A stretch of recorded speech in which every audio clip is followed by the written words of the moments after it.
I'm so delighted to welcome you to the plenary panel of our first ever conference, and this focuses on New York City under the administration of Mayor Eric Adams.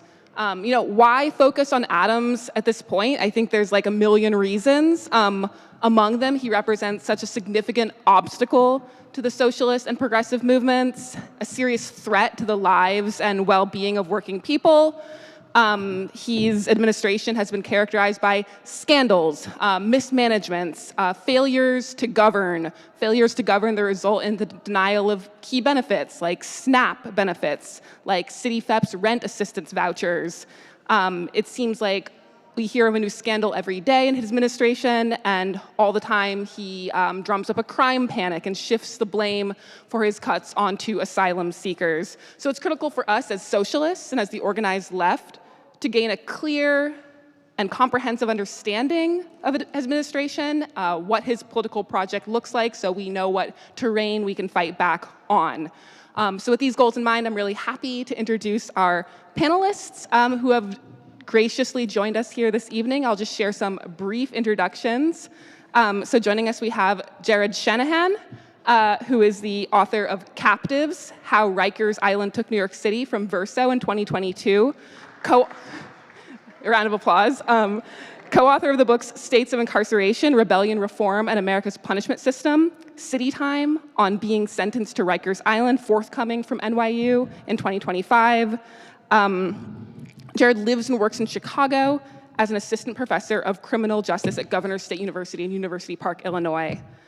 We also have joining us Katie Way from Hellgate. Katie Way is a worker owner. Yes, applause. And a writer, editor at Hellgate, where she covers the state's nascent cannabis industry, policing, labor, and anything else she feels like writing about. We have Michael, is it Lange? Lang. We have Michael Lang, sorry Michael, a political writer, organizer, and researcher born and raised in New York City. Michael has worked for Congresswoman Nydia Velázquez and Yusuf Salaam and is now Jonathan Soto's campaign manager. We love that. And finally, joining us over Zoom, we have Emma Tai. Is Emma with us? Wonderful. Has the echo started? We're good? From 2016 to 2023, Emma was the executive director of United Working Families, a membership-based political progressive organization responsible for electing over 20 of its members, the majority of them working class Black and Latino women, to elected office at city, county, state, and federal levels. And in that role, Emma ran an independent expenditure campaign that helped send Delia Ramirez to Congress. In 2023, she then ran a coordinated, volunteer-led field program for Brandon Johnson, successful, of course, as well as UWF's down-ballot state. And prior to working with United Working Families, Emma worked with Illinois child care providers in their fight for a fair contract, and at a Chicago youth organization coordinating citywide campaigns against the school-to-prison pipeline. So please give our panelists a round of applause. We're very happy to have them. I thought it would be nice for us to open our discussion this evening with a look back into history. We're in the Eric Adams moment, but many other political regimes have set us up to get here. How can we compare and contrast? So my first question is, how does Eric Adams compare to previous mayors in New York City or elsewhere? And are there lessons that the left can take from historical mobilizations against those administrations? Or are there ways that we see Adams wielding the power of his office differently than his predecessors? Turn it over to the panelists. I guess that's me, huh? So first of all, it's great to be here. Second of all, just in terms of speaking on history, longstanding trends, things of that nature, those factors, when you go over 50, 60 years, it leaves out a lot of nuance, like the nuance that makes up New York City, like the block by block, life that is there, right? So, I'm going to be using, we're going to be talking, in terms of like liberals, progressives, whites, blacks, Latinos, things of that nature. There's a ton of nuance within that or whatnot, but again, when we're doing trends 50, 60, 20, 30 years or whatnot, sometimes you use larger terms, but yeah, that was kind of my first point. Eric Adams, when I think of Eric Adams, I'm going to kind of focus, I'm going to shape this answer electorally. To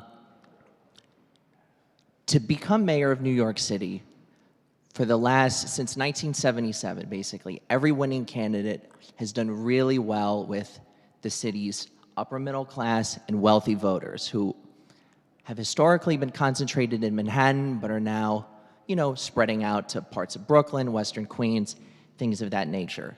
Distinctly, Eric Adams did not do well here whatsoever. Of the 10 highest turnout assembly districts, he lost 9 of them.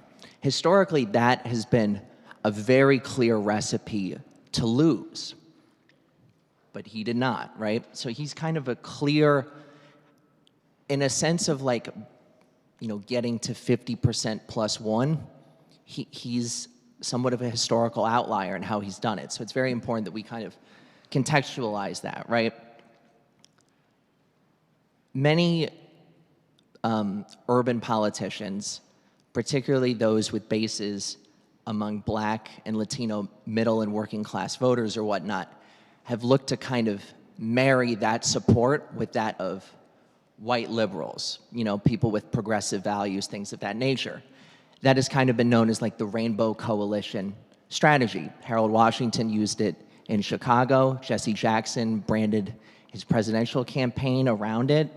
And also David Dinkins, famously in 1989, won with that or whatnot. Eric Adams distinctly did not have much of a need to win the votes of white liberals because for the first time in New York City's history, a core coalition of middle class and working class Blacks and Hispanic voters was enough to not only build a formidable electoral base, but win in a ranked choice voting system. Sorry, I'm a little nervous, but I think I'm doing okay. That kind of makes sense. But many people had tried that kind of, the model that Eric Adams used to win. Many people had tried that before. Herman Badillo, who was a Puerto Rican Bronx borough president, he was a Congress member. He ran for mayor 5 times. Each time he tried to build a working class, non-white coalition, and he fell short each time. Percy Sutton was the Manhattan borough president. Many people thought that he would be mayor, but he very much struggled to build a base outside of Harlem. Most recently, in 2001, Fernando Ferrer, who was the Bronx borough president, he tried this Rainbow Coalition strategy, but he fell short in the Democratic primary. He also ran again in 2005. He lost to Michael Bloomberg. Eric Adams in 2021 broke through. Yeah, I probably should have said something after that. But anyway, sorry guys, doing my best here. In terms of lessons that the left can learn in terms of mobilizing against Eric Adams, I think many people have kind of branded the 2021 mayoral race as like a failure from the progressive left. But for it to be taken that way, that implies expectation, right? That implies that if you failed and it's like we fell short, that implies that many people thought that you would win, that you would do well. I think that's a sign of the left's power in New York City, right? When Ed Koch was mayor, when Rudy Giuliani was mayor, even when Michael Bloomberg was mayor, the left was much more defeated than it is now. The left is incredibly powerful. In 1985, Ed Koch was struggling. There was a series of scandals or whatnot. And for over a year, people tried to recruit a credible challenge to him, and they couldn't do it. Same thing in 1997.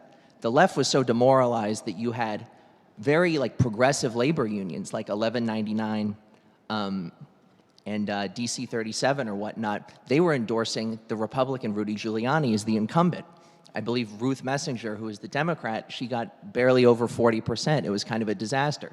Similarly, in 2009, Michael Bloomberg, again, was the mayor. Half of the number of people who voted for Bloomberg in 2005 voted for him in 2009, yet he still won because the Democratic electorate was so dismotivated. It struggled so much. I think here it's important now to reflect that expectations are a sign that the progressive movement at large is quite strong. So I would kind of keep that in mind, that just because it might seem like, oh, you know, there's a real kind of gut check moment, that is a sign of power. You know, when you're attacked, that's a sign of political power. So anyway, you know, tried my best.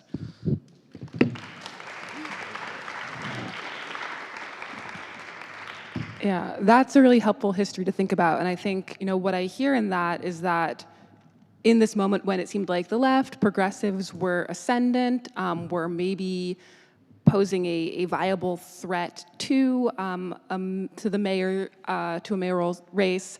In that moment, Eric Adams was able to assemble this is what you call like a breakthrough coalition that no other mayor had been able to ride to victory before. And something I think we really need to think about is, you know, what is or who are Eric Adams' constituents? Who are his base? How has that base shifted? That's a question I want to come to. But right now, I think it's helpful to think about, you know, what or who is in this like Eric Adams coalition. So another question I think that we can reflect on is, you know, what other sort of histories help us understand how we got to the Adams administration. I'm thinking of the growing power of carceral authority in this city. And so maybe this is a question for you, Jarrod, in particular. You know, how should we think about a coalition that might have within it cops, corrections officials, jail guards, and their political allies? What role are they playing in an Adams coalition and in his administration? First of all, thanks a lot for having me. So I lived here for a long time, during which time I wrote most of what would become the captives, the Rikers Island history. And something that I was struck with in the earliest period of researching this book was that the law and order coalition that has run the city since I can remember, right, had not always existed, right? In the 1950s, 1960s, there was actually remarkable bipartisan consensus around basic questions of crime and punishment. It was not the hot button political issue that it became, and even within the Republican Party, there was a prevailing approach to criminal justice that we would today call progressive, right? Emphasis on rehabilitation. We're talking about the tail end of kind of modernism, right? And so what I study in the book, and pardon me if you've read it, is the coming to be of this very particular political constellation around the figure of law and order in New York City. And something that I really emphasize is the role that police unions and jail guard unions played in carving out an independent political force for themselves in city politics. Now, if you read a lot of progressive accounts of the labor movement in New York City, there's a pretty large piece missing from the pie, because it's nothing that I think any of us would be particularly proud of. But it actually is one of the more impressive stories of union power in the late 20th century, for better or worse, right? And we could probably agree that it's worse. And so I tried my best to emphasize this in the face of what I see as a troubling tendency, including among some folks who call themselves socialists, to view the police and to view the carceral system as some kind of politically neutral tool that can be wielded by whoever happens to be in power. So you have this guy, Usmani, who's penned a number of essays, the most recent of which called for 500,000 more police officers in the United States to pave the way for socialism. I wish it was The Onion, but it's not. But I mean, he's a smart guy, right? But this is somebody who views the carceral state as very much a tool of whoever happens to be in control of it, right? So if you're concerned with a left electoral strategy, which to be frank, I am not, But if, for hypothetically speaking, if I was, right, I would be inclined to think about police, jail guards as a coherent political entity. They are not simply a neutral tool.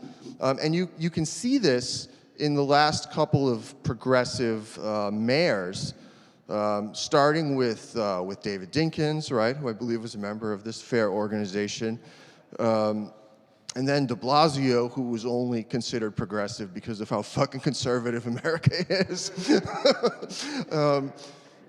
And they bent over backwards to accommodate NYPD, and what they discovered was the cops hated them, not because they wanted more benefits or they wanted more overtime or they wanted this, that, and the other, but the Patrolmen's Benevolent Association, the Correction Officers Benevolent Association, they recognized progressivism as their enemy, right? They're a lot more politically sophisticated than they're often given credit for.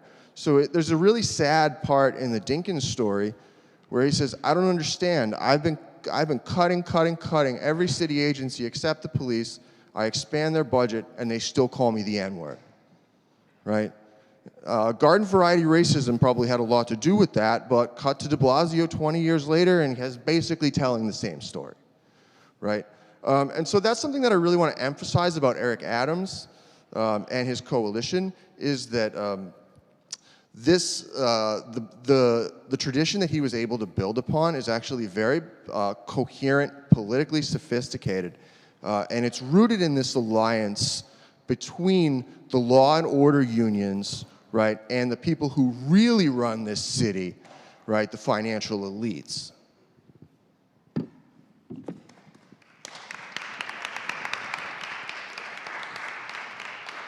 Right. So, yeah, we've seen Eric Adams be able to, with great effect, tap into this political basis coalition of law enforcement, corrections officers, jail guards, with great effect to arrive in office. And then I think both on that route to office and then now today, use a really powerful law and order narrative to propel himself into office. So, you know, post 2020, post the George Floyd uprising, Eric Adams rides a crime panic into office. He makes people afraid. And I think now we're seeing a doubling down on that narrative, but with a really significant shift in narrative from that crime panic to a new approach that pins crime on asylum seekers. Asylum seekers have played a really important role in his public narrative, both as justification for his budget cuts. He says we can't afford schools, we can't afford healthcare, et cetera, because we have to take care of asylum seekers. That now, really, really troublingly, we've seen him, you know, authorize or even celebrate kind of vigilante violence against migrants and asylum seekers in our city. So I guess looking back at the past and, you know, maybe with an eye towards the coming mayoral election, how has this narrative served Eric Adams? Where do we see it going? Who is activated by this narrative? All right, sweet. Well, like everyone else said, thank y'all for having me. I appreciate it. Yeah, I mean, obviously, you know,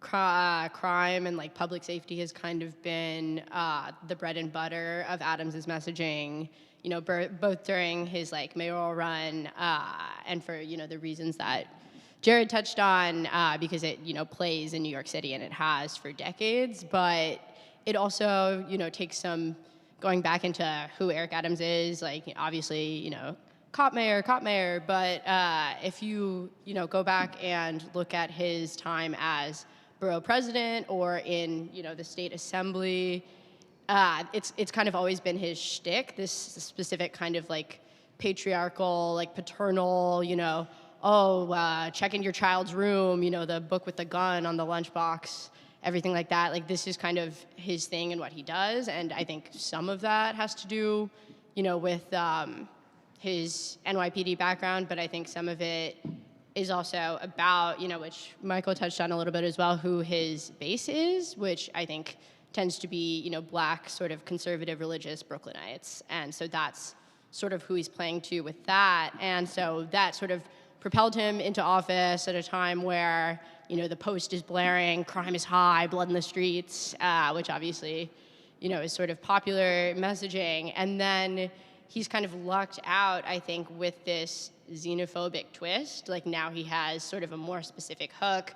As we all see, more cops in the subway, crime nominally goes down. If you look at the number of incidents, it's maybe 90 less per year. Meanwhile, we spent $100,000. If you're a regular New Yorker, that is not going to be a win for you if you're sort of doing the math. And so I think with these sort of high-profile incidents of like, a cop got beat up in Times Square, or any sort of headlines that you can blare about crime sort of perpetuated by asylum seekers, the combination of that being, really salacious and splashy and something that the administration is absolutely amplifying, with the sort of like messaging, like you mentioned, Rachel, about the budget and how, all of these cuts that are wildly unpopular with New Yorkers, it's not because the Adams administration wants to keep, the numbers looking good, like the coiffers up or whatever. It's because of migrants. Meanwhile,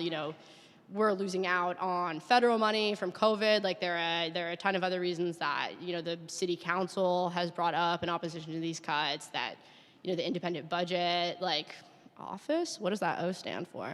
They've brought it up as well, so I think, I hope that answers the question.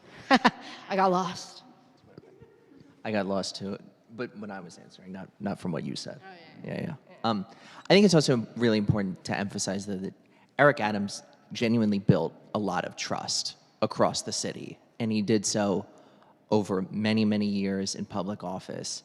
His story resonated, born in Brownsville, he grew up in South Jamaica, especially compared to the other candidates, like Maya Wiley. I really like her, but, she has lived in Ditmas Park for many years. Catherine Garcia is from Park Slope. Andrew Yang famously, decamped during the pandemic or whatnot. Eric Adams, the margins at which he won wide swaths of the city that, you could go from neighborhood to neighborhood, race to race, ethnicity to ethnicity. This was no accident, so I think it's really important for all of us to reflect on how did he credibly build that trust, and so I really don't think that piece can be forgotten as well. I think and I do believe it also goes beyond, narratives of crime or whatnot. The way he presented himself resonated deeply. Going forward, how do we reckon with that, right? And given that our ideas are in sharp contrast to his, how do we move forward? Yeah, I really hear you on that, Michael, and I feel like, we as the left should be hearing Eric Adams is not a fluke. It's not a crazy anomaly. We really don't like him, and he's doing really crazy stuff, but as you're suggesting, there were paths that brought him and us to this point, and that's what we have to reckon with and see a way towards establishing a similar credibility, rootedness, persuasiveness for our movement, and one that repudiates his, which is a huge project for us, obviously. I think it would be really nice, and I'm really looking forward to hearing about an exciting project in Chicago, which, we can kind of look to Chicago as a beacon for what a mayor working with the left, working with progressive organizations, who comes out of progressive left organizations can do. So I'm gonna turn it over to Emma, who I hope will be audible to us, or about to find out, to hear about, what was the path to victory for Brendan Johnson, and then what kinds of relationships, partnerships are emerging between his administration and left and progressive organizations like United Working Families and like labor unions, perhaps. So to Emma. Hi, everyone. Nice to be here with you today. Sorry that it's by Zoom. So I think that there's like a couple things that I think are really important to understand about the path to 2023. So as you all are thinking about, one of the sort of common themes that I've heard panelists talk about is just this sort of thinking about, like, what do elections mean? How do you win elections? What does it mean to win elections, to cobble together kind of an electoral majority? And the thing that I think about a lot in terms of working on elections is to think about them in the context of what's called in labor organizing structure tests. I think that generally, I think that on the left, we don't have a very strong praxis around power and around political power, because it has been like a generational project to like strip the left of power for decades.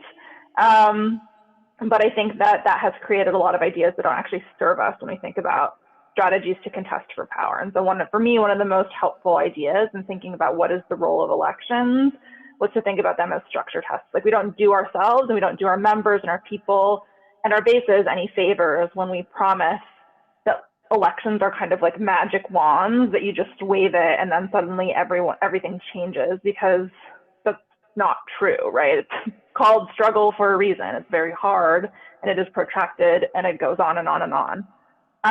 But they are structure tests in the sense that they are kind of a snapshot in time that tells you how many people are with you.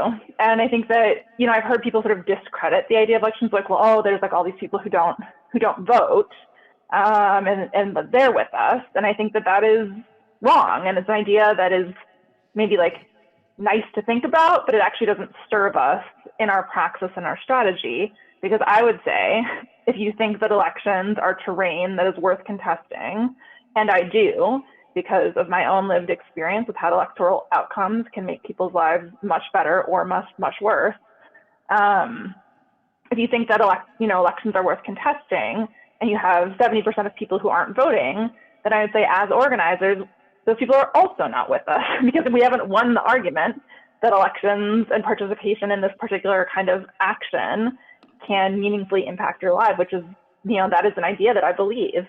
And so again, they're just structure tests in the sense of, they tell us how many people in any given moment in time believe that, it's worth it to vote, believe that voting is a way, or that participation in election can change things. Hey, kiddo.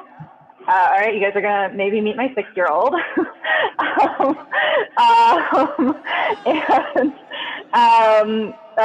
Shout out all the working parents in the crowd tonight. Hey, Isaac. That elections are a meaningful way to change things. And a structure, okay, now the 4-year-old's coming. Oh, I'm definitely on the panel right now. Okay, so how many people we've won to our ideas. And I think the thing about, I started working on elections after losing them a lot. And I worked on electoral campaigns with Black working class women who are rooted in movements for labor movements and movements for racial and social justice. And we lost all those elections. And I was really motivated to do the work that I did around political organization, because I felt that we should win them, because I felt that these results, these structure tests, were telling us something about our organizing, and that we hadn't won a majority of people to our ideas, to our politics, and to like sort of the theory of change of how you get different outcomes. And that was, a multi-year project that we undertook that I think was really critical that underpinned the foundation of what we were able to do in this most recent cycle. Great, and we'll also hold some time at the end for audience questions. So questions about the path to victory for Brandon Johnson, Chicago in particular. I would love to hear more about that. One of the things that, we are most furious with Eric Adams for are, of course, his budget cuts. And if you're like me, these budget cuts feel like really massive, but also kind of like senseless and we feel maybe somewhat powerless against them. The mayor has massive executive power over the budget. He puts forward his preliminary budget. The council members have to like fight back to baseline against his massive cuts, and then he goes ahead and makes those cuts anyway throughout the rest of the year with his program to eliminate the gaps, which he can just like do at his will. So I guess what I'm seeking is like, is there a method in this madness? Like, what are these cuts for? And first of all, where are we seeing the impact? Where are we feeling the impact as working New Yorkers? And then who is he trying to appeal to appease with these cuts? I mean, I don't know if you all saw yesterday, Adams actually announced that he would not be moving forward with a planned third round of cuts to city agencies. And he said this was because of better than projected revenue and shrinking spending on migrants, which he caused by cutting funds to migrant services. And I noticed that in the press release for this announcement of the rollback to cuts, he celebrated the reconferral of an AA2 issuer rating for New York City by Moody's Investor Services, so essentially celebrating that the city has a great credit rating and represents a low level of risk for business investors. And I'm like, I see something in that maybe linking of the credit rating with this rollback of cuts, but we're like, where are we seeing these cuts? What's the impact? Who are they for? Who are they appeasing? Like, what is going on? Like, just huge question. Like, what is going on with the budget? I'll leave it there. Sweet, yeah. So obviously at Hellgate we spend a lot of time writing and thinking about the budget. That's one of Adams's sort of primary, I don't want to say accomplishments because it's bad, it's a negative accomplishment, but it's kind of one of his signature moves throughout this administration has been like this austerity budget, despite I talked about this a little bit earlier, how unpopular it is with New Yorkers. So I think it's almost kind of hard to answer who the cuts are for. Like that's a little bit missing from my analysis, to be honest. But I think it's really obvious who they're not working for because it's, the programs that are most affected are things that are so tangible. Like anyone walking around, living, working in New York City can notice that all of the libraries except for one in Queens are closed on Sundays, or that the nonprofits that were running composting sites in the parks aren't there anymore because they don't have city funds. And then it's the stuff that impacts working class New Yorkers more specifically, like you mentioned, SNAP benefits at the beginning of this panel, things like job placement programs with the Parks Department, Department of Sanitation that gives people opportunities they wouldn't have otherwise, cuts to the shelter system, cuts to universal pre-K, cuts to school lunches. I think a report came out recently that more than a quarter of kids in New York City are living in poverty, stuff like that, and that's all sort of stuff that this mayoralty is going to have to answer for. So if anyone else has anything on the budget, let her rip, but that's it for me. I guess maybe, Jarrod, I'm wondering if you've reflected on the way NYPD and DOC have fared in the budget in particular, and what that says to you. I haven't seen the recent numbers, but I will ask the wonks to my left. They're doing pretty good, right? Yeah, well, That's what I thought. Yeah. Quickie on that. I mean, after, I think back in November, Adams cut the NYPD budget, I think, for the first time in his tenure. I'm not sure if you know more about that than I do, Michael. I tried to phone a friend. Yeah, period. Okay. But anyway, and then, he does this walk back most recently yesterday, but also I think either back in December or January where he says, oh, actually, it seems like we might be finding a little bit more money from taxes than we thought. And one of the first things to get restored before he announced restoration of, some of the libraries stuff, some of the after-school programs, he talked about restoring one of the NYPD April police academy class. And it's like, yes, thank you so much, So if that, if that goes to... Yeah, okay, that's what I thought. And it's, well, it's also a familiar story. I mean, if you aren't intimately familiar with the New York City fiscal crisis, 1974, 1975, I think if you're organizing in the city, you really need to research it. There's a great book by a fellow named Tab called The Long Default. But I think that was a time when you basically saw the effective restructuring of the city government away from the last vestiges of the New Deal and the Great Society and toward what we today call neoliberalism. And the city government was actually put in receivership, overseen by emissaries of Wall Street. It sounds like a crazy conspiracy theory, but it actually happened. And I think even at that time, they made a big deal about cutting the cops. But guess what? When it came time to refund the various departments, the cops came out just fine. The guards, actually, the guards at Rikers were the greatest beneficiaries of all. Their dirty business expanded exponentially during the 1980s because they were handling the social reproduction that had been vacated by cutting all kinds of pro-social public services, right? And I think we haven't talked at all about the plan to build these skyscraper jails across the city. And I'm not calling it a plan to close Rikers, because if you fell for that one, I have a bridge to sell you, right? It was never a plan to close Rikers. But I think that that's also a very interesting case study in how these struggles are playing out, specifically around the enduring power of these law and order unions that have entrenched themselves in the city's the bargaining table, power elite, whatever you want to call it.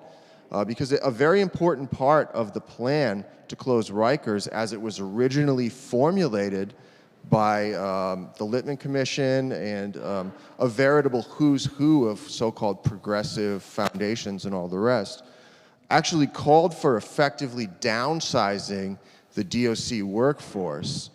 Currently, there's more guards in New York City than there are prisoners. Can you believe that? Teachers in the room, what's your ratio, you know? And so that was actually one of the first things to be kind of scuttled, right? I mean, you haven't heard very much about downsizing the DOC. I don't think you will.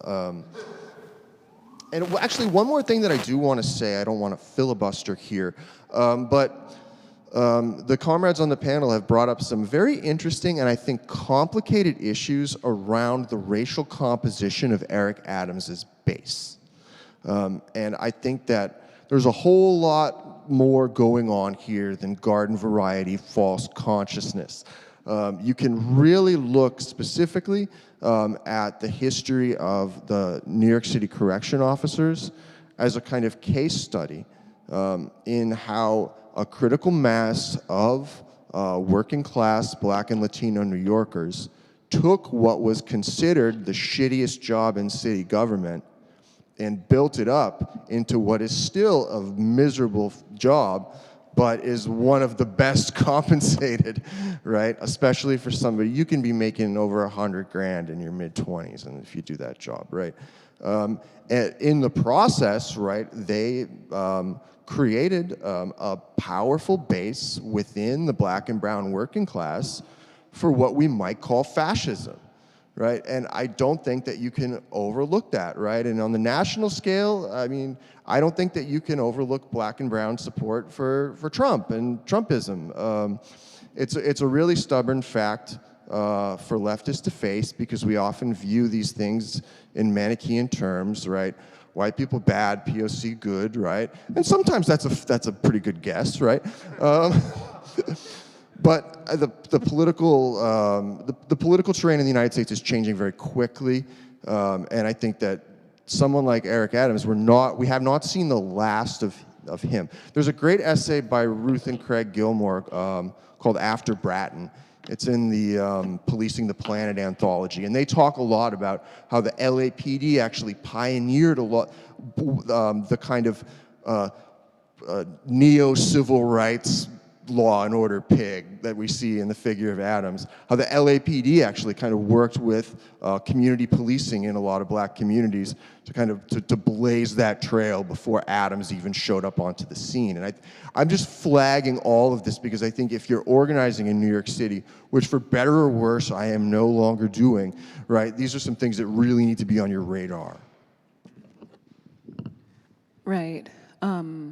Yeah, while we're thinking about the budget and where the budget goes, and of course, as DSA, with other progressive organizations, we have worked to make the city budget a site for struggle over the past few years, of course, building on the politicization of the city budget in the summer of 2020 with the George Floyd uprising. And you know, as you're bringing up, Jarrod, that politicization of the budget, which at first was specifically focused on cutting the NYPD budget, runs headlong into people's investment in the maintenance of those employment fields as paths to middle-class livelihood and stability. So what's to be done about that? It's a huge question for us and maybe weak point in our analysis. But while we're thinking about the budget, I wonder if, and I'm turning to Emma now, Emma, if you, this might be outside of your sort of professional experience, but maybe as sort of a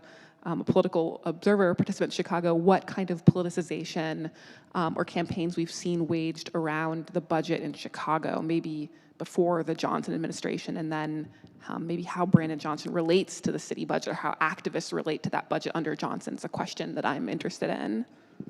For the 4 years of the Lightfoot administration, who was the mayor prior to Brandon Johnson, we did make the city budget a real site of coalition and movement struggle. And this is like, you know, definitely the broader we. We started doing that in 2019 because we had collectively had, together with, you know, Chicago DSA and many other folks who were just often in solidarity with, quite a bit of success in the 2019 municipal elections in Chicago. There's 50 city council members. And, you know, depending on how you counted it, we picked up, you know, we picked up 6 to 8 new seats in the 2019 elections. And so certainly far from a majority block in a 50-person city council, but it was enough to be a disciplined minority block, which is not something that, frankly, city council had seen since the days of Harold Washington, Chicago's first black mayor, and the sort of notorious council wars. You know, previously, you know, with the exception of that, historically, city council had not been so much of a legislative body as it had been sort of more like administrative, right? And so they, you know, say yes to the mayor's particular political agenda in exchange for, you know, certain favors and disbursements to their wards. And so with the 2019 elections, the collective set of left political actors who had pulled off a number of electoral victories were able, you know, worked to cohere themselves as a minority bloc that could force more sort of principled debate, that could force more people to take difficult votes.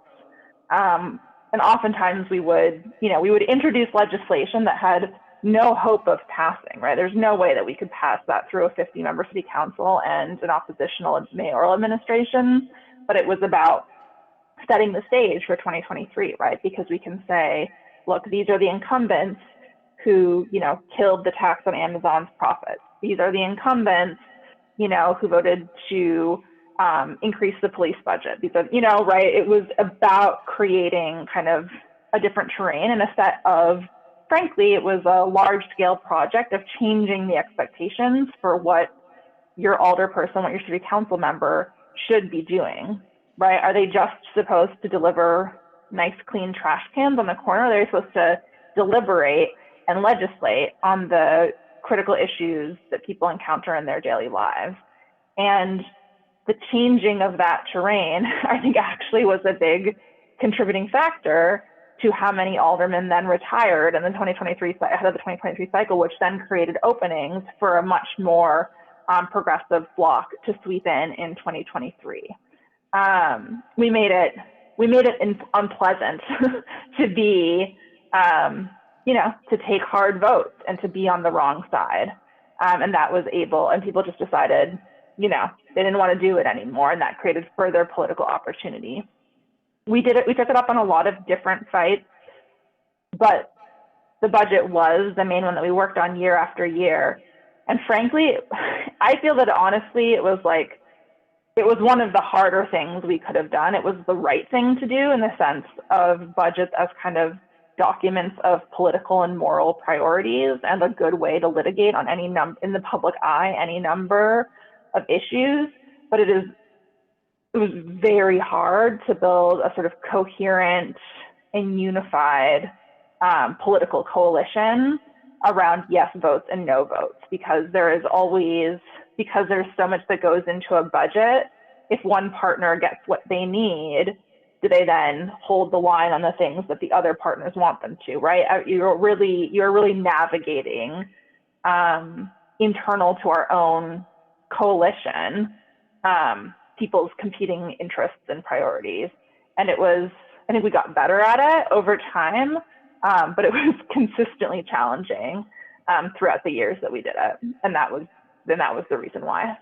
Yeah, that's really helpful to hear, and I'm thinking it would be really good to have some, contacts in Chicago who we could talk to in advance of our own upcoming budget fight, because the budget is a really hard terrain to fight on. It's hard because of how much power the mayor has to set the agenda for what the fights are about. It's hard because of the mindset that council members need to vote yes to affirm even the smallest victory.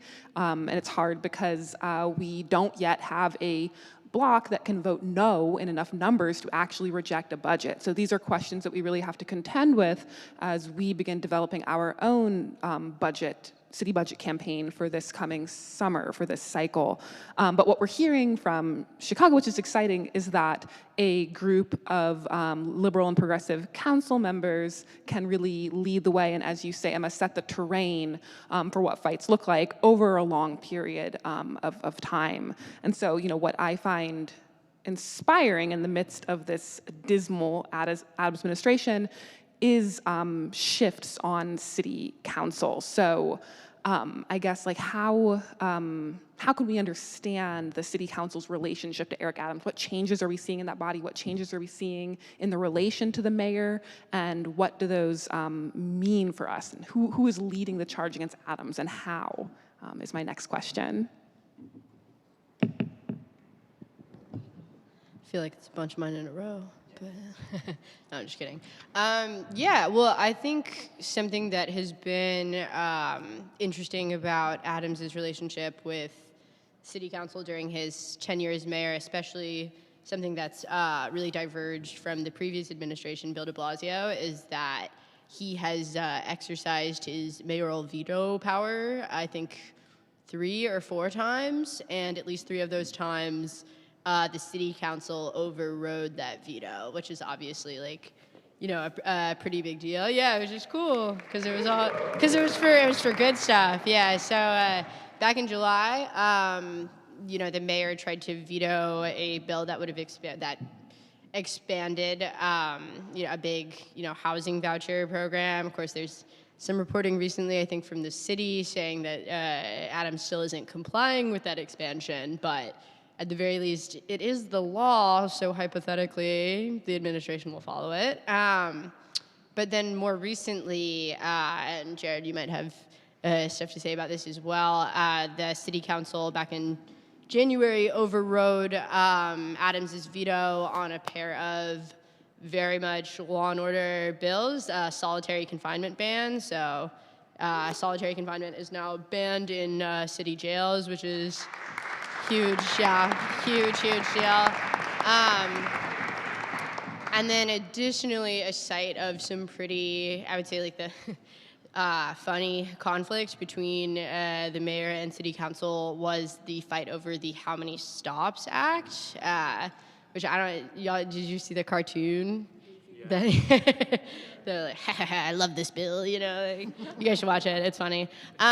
Which effectively, now the NYPD in, I think, just sort of investigations basically has to say who they talk to. Adams, as well as, all of the cop unions, PBA, NYPD itself, put out a bunch of, PSAs saying like, oh, this is completely going to hamstring the police department. Like, oh, you like how much we solve crimes now? Well, never going to happen again because we're going to have to do paperwork for a million years. We did the math, and it's like it's like 20 extra minutes a week. Like it's so little time that they would have to be spending to actually track this stuff. But the mayor went whole hog on, saying that it was going to be a huge deal. And City Council Speaker Adrian Adams, a challenge of covering this administration to Adamses, that's confusing for us. So pity the journalist. Basically, she and Justin Brannan, who I would say is the other biggest opponent of the mayor in the city council, sort of countered that by saying the NYPD is, at least hypothetically, the most technologically advanced police department in the world, and like you're saying they can't write stuff down, they can't flip on the body camera when they talk to people, So I would say that the city council's relationship with the mayor is less. Is that me? Is that the mic? Less straight adversarial than his relationship with someone like Jumaane Williams, someone like Brad Lander. They're, I think potential mayoral candidates. Maybe you could speak. Oh, we'll see. We can preview that later. Yeah, that's probably another question. Just not one I signed up for. But I think the city council has been a little bit more even-keeled with him, especially Adrian Adams. Like, she's about to hit term. It doesn't, from Hellgate's analysis, seem like she's super interested in pursuing higher office. So these recent vetoes feel like this is what I want my legacy to be. I'm not going to beef on Twitter, but I'm also not going to get pushed around. So, yeah. I will say from the political side of things, Adams has kind of overplayed his hand with the city council, like since the very beginning. Like dating back to the speaker's race, him and like some people close to him, with an assorted political consulting firms, things like that. They tried to very heavily push Francisco Moya to be the speaker, who was frankly quite unpopular with his colleagues. That was an early sign that they did not have a good read of the council. And since then, as you spoke to as well, Adrian Adams, Justin Brannan, two of the most powerful people in the council, both people who endorsed Eric Adams in 2021, he has consistently misread them and also misread their resonance with the caucus. And that has led to a number of already like high profile defeats for him, as you spoke to, which generally mayors in the past have been more savvy in terms of navigating the politics of the council, like knowing where they can push, where they cannot. And he hasn't, frankly. And, he was a state senator, he was a borough president or whatnot, but no real executive position where you're kind of dealing with a legislative body like this. And I think some of that inexperience and desire to push, even when you don't really have the cards, has certainly shown through. And I don't mean to spoil anything, but I think there's a question coming up or something, that compares Eric Adams to the governor or whatnot. The big difference that I see in my book, other than the governor has more power, is that when Eric Adams does something not great or that reflects poorly, everyone from like the center left to the left will come out and criticize him for it. No one really is afraid of him, of him like really exerting political power on them. Where it's like when the governor does something bad, people are always kind of checking around, like, oh, can we go public with this? Da da da da da. Because she does have real like political power, and there's like a desire to appease her.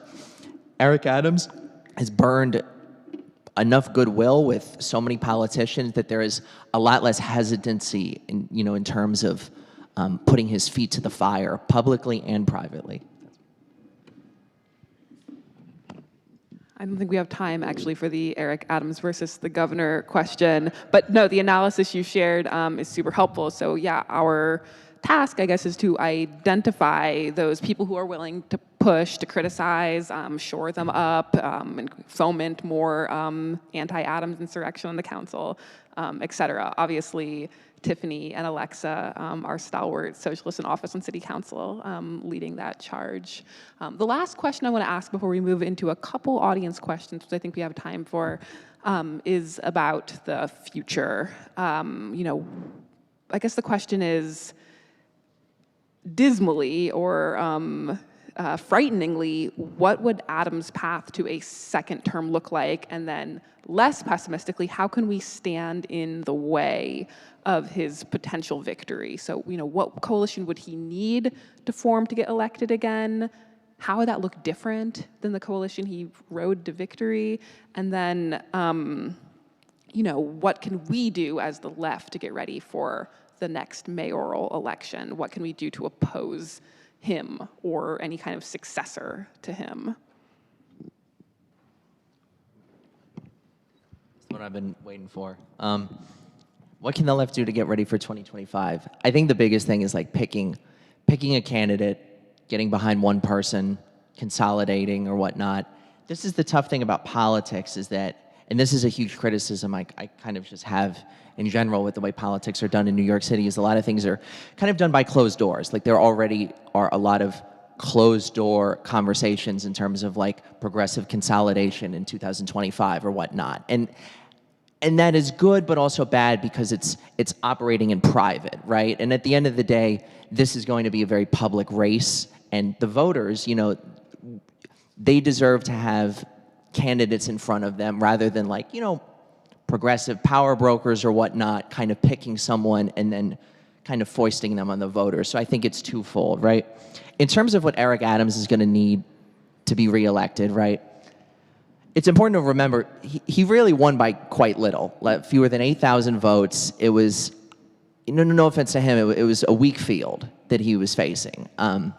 You know, I don't think Catherine Garcia was particularly strong. She was a relatively new candidate. She was largely a candidate of the institution. The institution was the New York Times. You know, it projected competency or whatnot, but it wasn't like an affirmation of her necessarily. It was just like, it was like an affirmation of a technocracy. Maya Wiley as well, you know, like it was kind of a last minute progressive consolidation.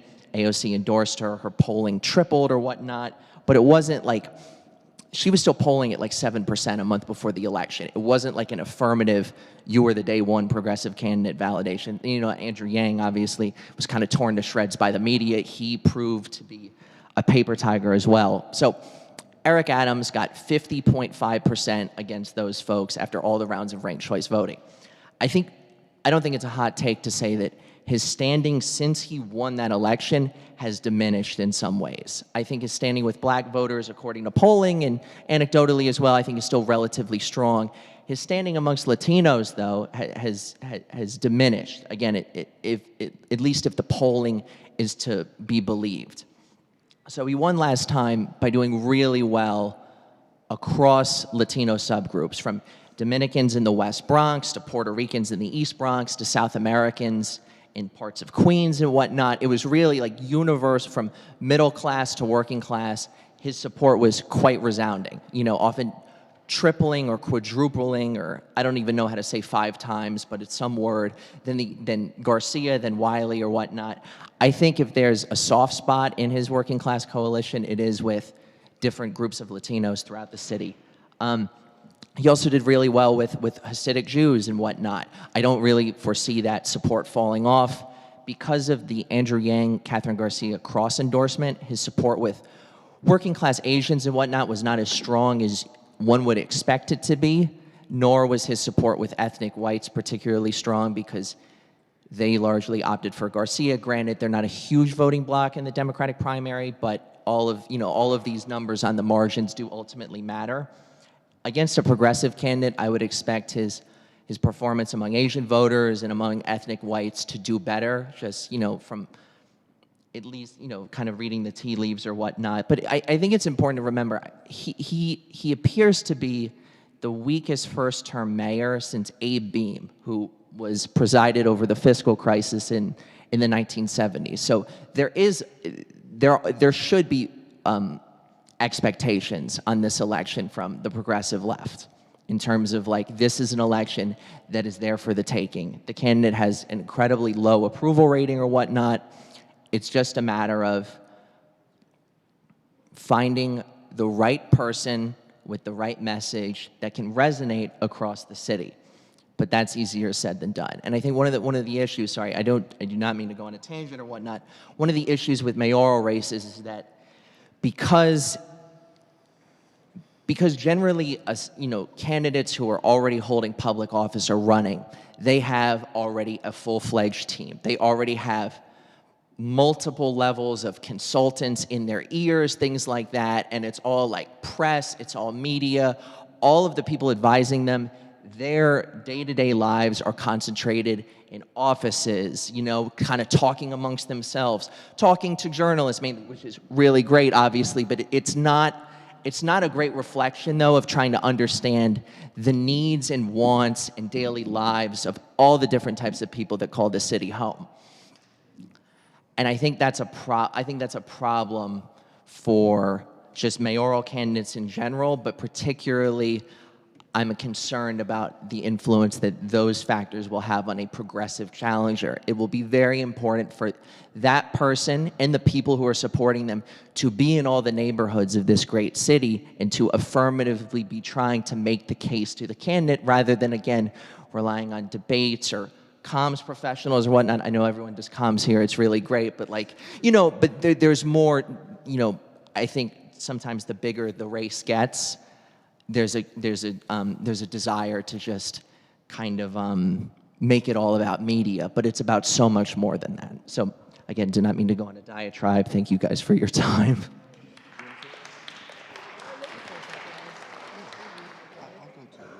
Okay.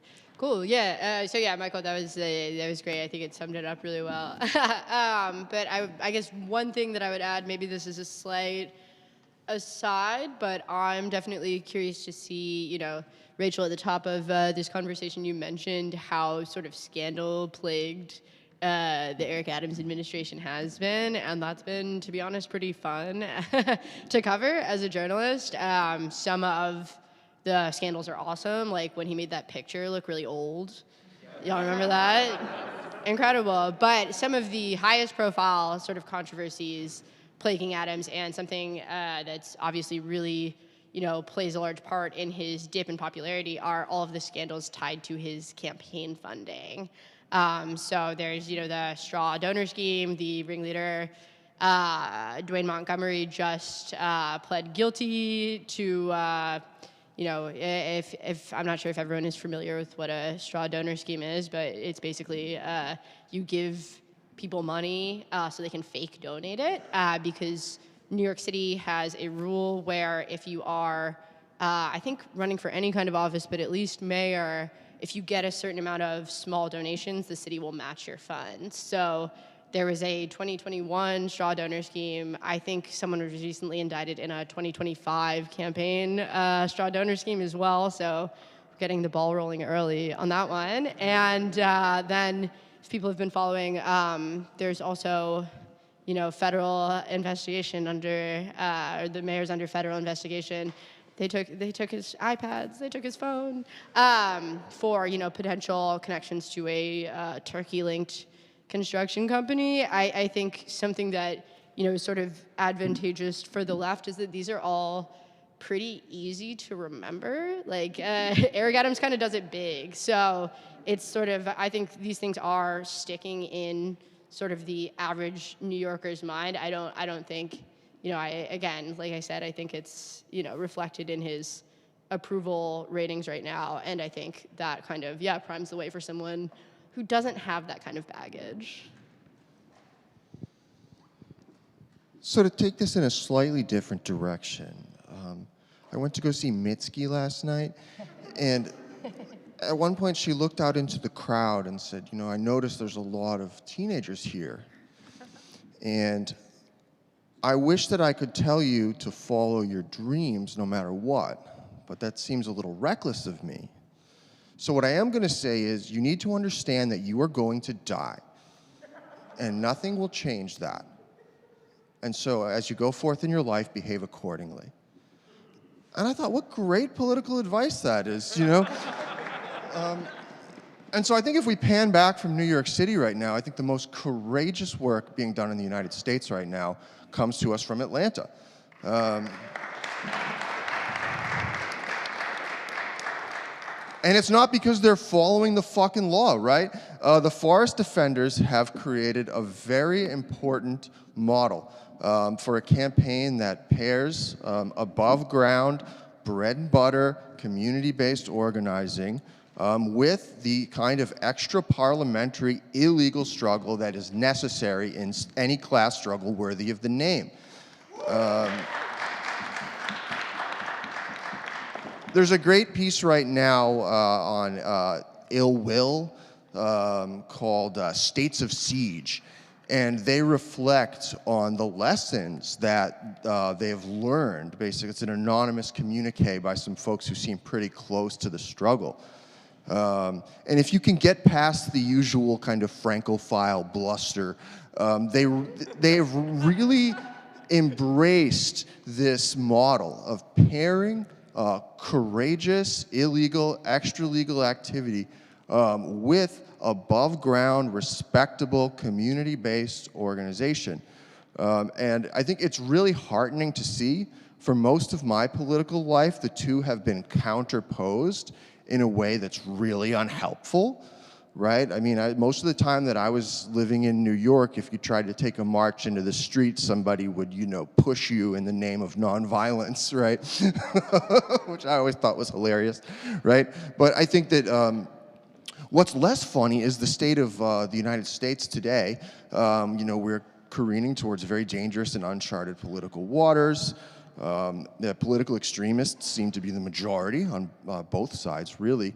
And I think we have a lot to learn from the experimental praxis being done in Atlanta. And it's not safe, right? It's dangerous, it's scary. But I think that that's, if we really want a glimpse of what it would look like to actually take on the consolidation of power that these pigs like Adams have behind them, then that's where it's being done most effectively.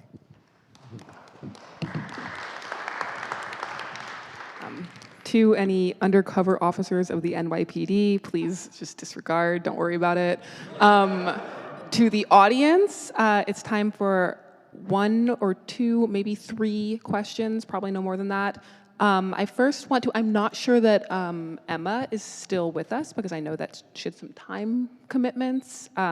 Do we? I'm here. I can do one question. I think maybe because I know that you have some time commitments on the other end. Are there any questions for Emma first? I'm seeing Micah. I've got to get the mic over there.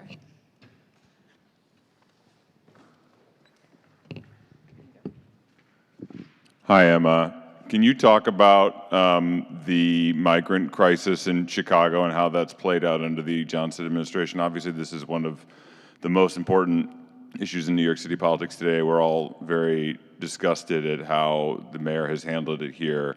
But it seems like it's caused a lot of serious problems in Chicago, including like splitting up some of the coalition that is central to the Johnson administration's election. So can you talk about how that's been handled in Chicago? Hey, Micah. Yeah, I mean, it's really difficult. It's really painful.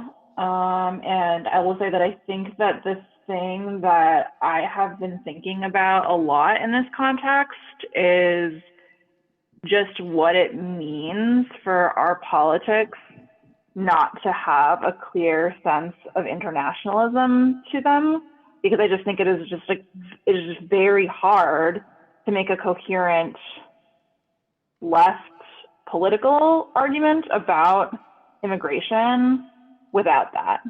And it's not a central part of the praxis of any like left spaces that I've been in, really.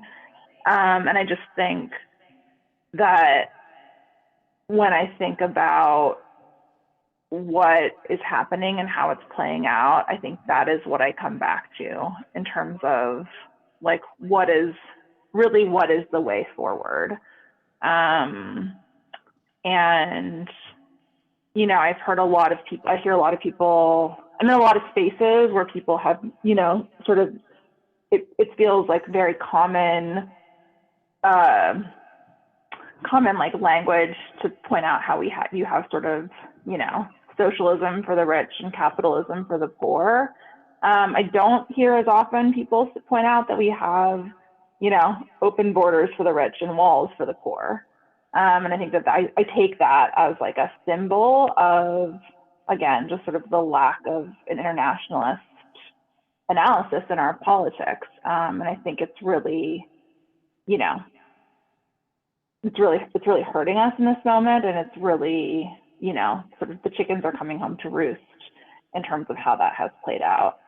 The other thing that I'll say about it is that I just think that, you know, I'm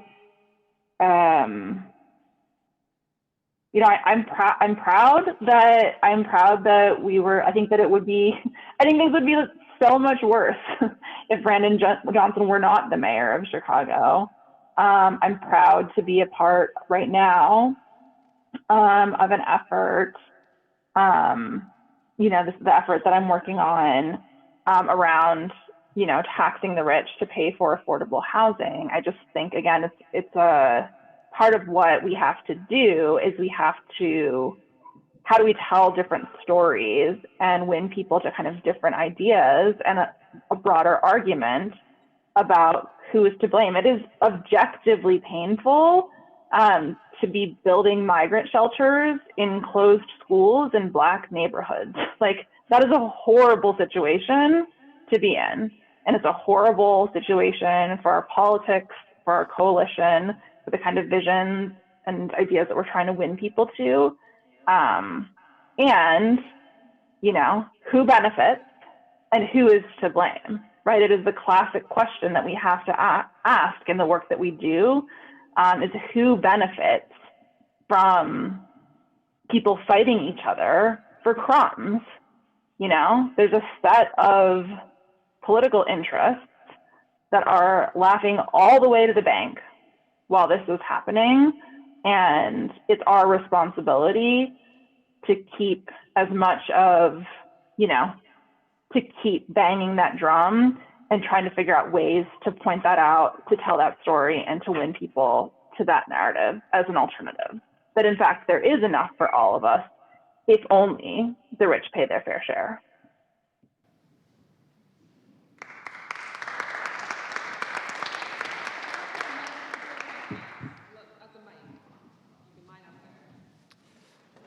So it is 2025. Let's say we're having NYC-DSA has our candidate form for the new to run against Eric Adams. What are some things that us as socialists look for and ask about for this candidate? Like, what are some qualities, stories, etc., that we should focus on and dive into for the candidate? Let's maybe do here 2 questions and then response.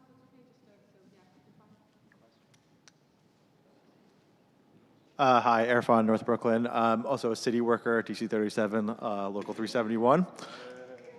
Thank you. And so my question is about you know, one thing I've noticed is that, you know, the city budgets are a labor issue, but it's not really framed that way in the struggles. You know, I see it firsthand working in housing, and the lack of inspectors to get homeless people into houses is a big part of the crisis. But I was wondering, why do you think that it's not really been framed that way historically, and is that just simply due to like bad leadership from unions like DC37?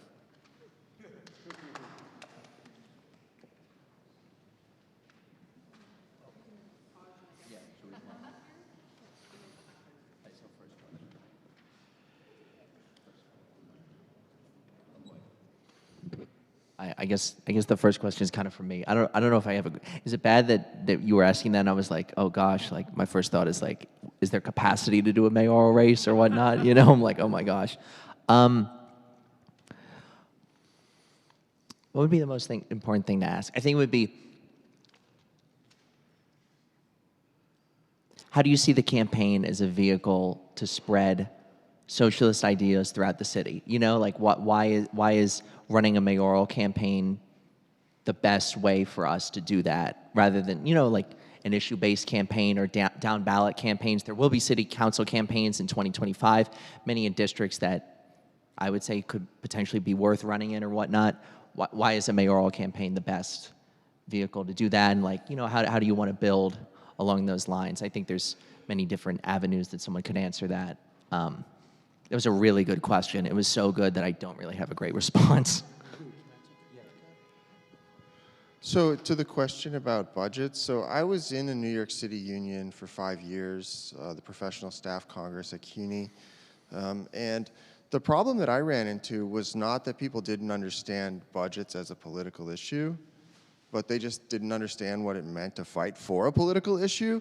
So much of our time and energy was spent ferrying members up to these kind of performative pageants up in Albany, where I understand that every day there's a different interest group standing in the same place, holding similar signs, making their voices heard, right? Meanwhile, you know, back down here in New York City, we had like 25 different workplaces that could have been the site of direct action, including strike action, which you can do in New York City, right? Don't let anybody scare you with the Taylor law, right?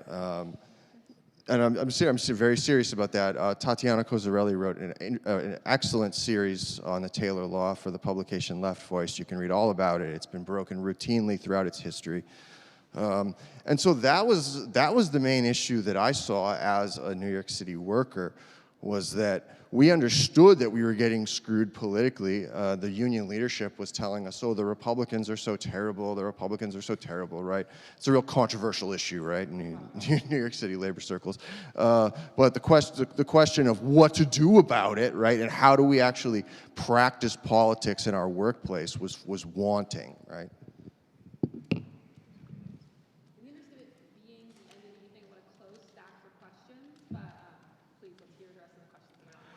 Yes, thank you for all the attention to the details of this mayoral issue.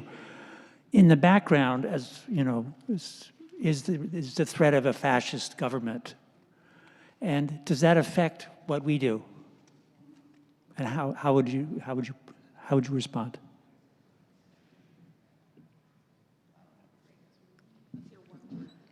Okay, it's quite different, but thinking about the dynamic outlined where a lot of working class communities of color are voting for Adams, this is a dynamic that's not just in New York City, but throughout the country. We see that the progressive left is not really popular in a lot of the communities that we should be popular in.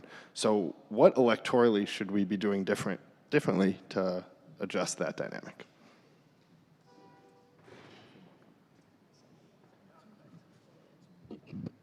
To the second question. I think those things, they take time, because trust takes a long time to build. I also think as progressives and the left at large win more elections and have access to more political institutions or whatnot, use those institutions as like vehicles of political power, I do think that will create inroads, soften support, things like that. Many folks in those communities, they trust the institutions, and for good reason, right? So I think as progressives ascend to lead those institutions, that will follow, but it'll definitely not happen overnight. There will be 2 steps forward, 1 step back, but that's kind of how I view it. As to the first question, a little less prepared on that front. How are we doing for time? Are we going to wait until everybody leaves? It's like the Velvet Underground used to do that. Okay, I mean, I don't want to leave the fascism question unanswered. So I'm a proponent of the 3-way fight hypothesis. There's a book coming out on PM Press in about 2 months called Revolutionary Anti-Fascism, or something like that, by the 3-way fight collective. And the 3-way fight hypothesis is thus, right? We are in a moment where large swaths of the American public have lost all faith in the legitimacy of the capitalist state, right? They don't believe anything they hear on TV. They don't believe anything that any politician tells them. They have some of the most creative conspiracy theories ever devised about what's wrong with the world, right? And at the same time, you see a tendency among the leftists, putative leftists, to push, to bolster that legitimacy, to fight for the legitimacy of these institutions, to fight, oh, we have to back Biden against Trump because this is the 25th consecutive most important election in American history, right? And think about what a terrible position that puts anti-capitalists in. It opens up the terrain for right-wing populism, for right-wing pseudo-anti-capitalism. You have someone like Donald Trump who's able to run to the left of the major Democratic candidates on a lot of issues, right? Including war in the Middle East, trade policy, right? I had a friend say Trump's trade policy is what we were marching for back in 1999, you know? That's simplifying a tiny bit. But I think it's really important to analyze the rise of fascism in the context of widespread dissatisfaction and delegitimation of the capitalist state. And I think, to my mind, and this is the three-way fight hypothesis, this is why we need what's called a system disloyal left, cultivating disloyalty to the existing system, not trying to work within it, not trying to take that majority party of non-voters and lead them back into the ballot box, but to say to them, we understand why you don't give a shit about this system. Let's work together to build one that you can actually care about.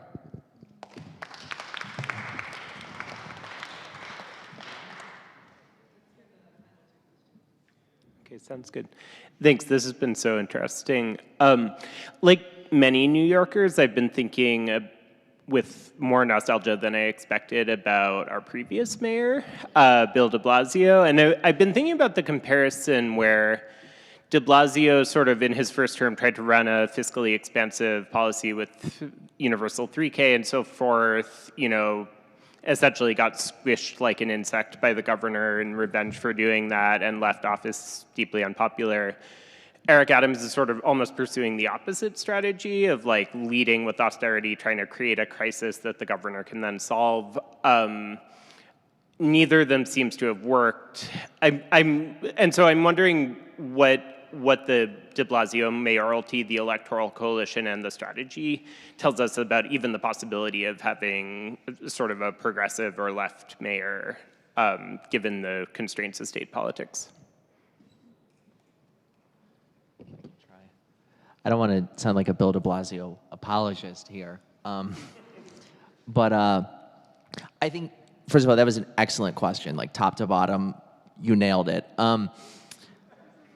I think the de Blasio story would have been a little different, at least, if Andrew Cuomo wasn't the governor. I think Bill de Blasio came out, again, like in the context of who the New York City mayors have been, was progressively ambitious early on, and Cuomo kind of kicked his teeth in a little bit. I mean, de Blasio got a couple wins, like universal pre-K or whatnot, but he did have to fight tooth and nail, and I think, you know, after like a year or two, the guy was like, all right, I'm kind of washed up, I'm kind of over this, you know? Like there was even talk that de Blasio would be challenged in 2017 from the left or whatnot. I think he got discouraged, and I think he was kind of done, you know, like he just burnt out. He burnt out after a year or two. And in large part to the governor. I think if there's a different governor in there, I think it's a bit of a different story. And it also shows you as important as it would be to have a progressive mayor of New York City, it would really do a whole lot of good if there was a super progressive governor. Because for as many strings as the mayor pulls, the governor, it's a whole different realm of kind of power or whatnot. But then to the latter point in your question, I think it just shows you that Eric Adams, from like an administration standpoint, is not super competent, and I do anticipate that will catch up with him. You know, I want to put it mildly or whatnot. Hey, I Anyone have any more can questions? jump up in on this. I really Can folks enjoyed hear me? this. No, okay. Oh, everyone. Hello. Hey. Hello. I'm going to jump in on this question and then I should run. But thank you again for having me. This has been like really, really interesting. And I always appreciate the opportunity to just get a little bit of just context on what other folks and comrades are dealing with. So in terms of, you know, constraints on a left mayor, I think that, and I think also on the question about fascism too, I mean, I think there's a couple things that I think are really important. So the thing I said about power, and it came up in the budget coalition as well, is that I just think we have to be very clear-eyed about how much power we have and where it comes from. As much as we wish that it might be different, often the answer is we don't have enough to enact sort of like self-evident progressive change, like stuff that you don't have to, stuff that people can feel and think about, like, oh, that was a meaningful thing in my life, right? And not just stuff that just like means things to like the small set of, you know, and again, it can be like thousands of people, and that's still relative to the size of a city, not that many people. We just oftentimes don't have that much power, which means that having a little bit of power means that you pretty much only ever have bad choices. It's bad trade-offs. It's trade-offs one thing for another, and they're not decisions that feel good. And I think that there is a real problem with praxis on, you know, and this is a tradition that I was trained in as much as anyone else, of the idea that these, you know, even the idea of things being empowering, like honestly, just to be very candid, my experience of having some power or a little bit of power, it often feels horrible because of the trade-offs that are involved. And it's something that I think that we just have to do a much better job of getting large numbers of people accustomed to that feeling and deciding whether the trade-offs are still worth it or not. And that is an organizing project, right? It is the same, it is not that different from being a worker on strike, you know, or for deciding to unionize your workplace. Yes, you might face retaliation. You might, in fact, even lose your job. Is it still worth it to try to do it? And I just think that we have to be, whatever the proposition is, up to and including, you know, contesting in municipal elections or going after the mayor's seat, we just have to be really clear about what that is. And I think that, and knowing also when and if you win, it's just more trade-offs. It's just more hard decisions. And I can, you know, there's like obviously lots of examples, but every time we asked that minority bloc to take a no vote, it meant they wouldn't be able to dispense, you know, they wouldn't get favors, right? They wouldn't be dispensed things they needed from the mayor or from their colleagues or whatever. Those decisions had costs, and we don't do ourselves any favors by not being honest about what those costs are. And still, you know, I think it's worth it. Like I'm leading a campaign right now, a ballot initiative, those 7 years in the making to tax the sales of multi-million-dollar properties so that we can create a dedicated revenue stream for affordable housing. That wouldn't be on the ballot if Brandon Johnson weren't the mayor, because we tried with Lori Lightfoot and she blocked us at every turn. You know, I think it's worth it. And it's going to be difficult and often it's going to feel bad. And I think a lot about, you know, in the last couple weeks of the April election, when just everything tends to feel bad. In my experience in the last couple of weeks of an election, I thought a lot about, Gramsci and the idea of pessimism of the mind, optimism of the will, right? This idea that it's all kind of fucked, but are you just gonna give up? You're just gonna give up and let Paul Vallis win, the guy who destroyed the New Orleans public school system? Is that the acceptable alternative? And so I think that's, we just have to be honest with ourselves and with each other about what we're trying to do and the paths by which we can do that and what it will require of us. And with that, I should go. Thank you so much for having me. This is great. Yeah, I think pessimism of the intellect, optimism of the will is a beautiful note to end on. Thank you to our panelists who have given us so much to think about. A round of applause for them. Yeah. As socialists, of course, we do not just think about things, we do things. If you're excited about our city budget campaign this year, please come out to the Coalition launch event on Wednesday, March 6th at 11 a.m. if you're free at that time at the Tweed building. Look in your member bulletin for more information. But yeah, thank you, Emma, Jarrod, Katie, and Michael for a really great conversation. And good night, everyone.